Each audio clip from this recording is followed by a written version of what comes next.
একটা গল্প মনে পড়ে গেল।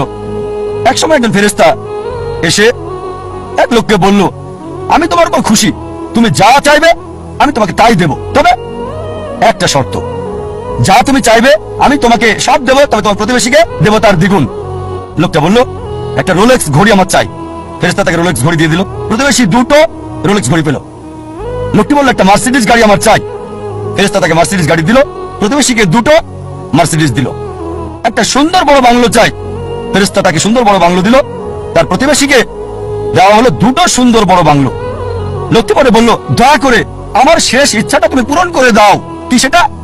আমার একটা চোখ তুমি নষ্ট করে দাও, যাতে কিছু আমি চোখে না দেখতে পাই। চিন্তা করেন, সে তার নিজের চেয়ে প্রতিবেশীকে নিয়ে বেশি ব্যস্ত। তার জীবন সহজ কিন্তু জটিল সেটা ভাবছে না সে। প্রাচুর্য কি দারিদ্রতা যাই থাকুক, সে বেশি চিন্তিত তার প্রতিবেশীর চেয়ে ভালো জীবন যাপন করা নিয়ে। এ কারণে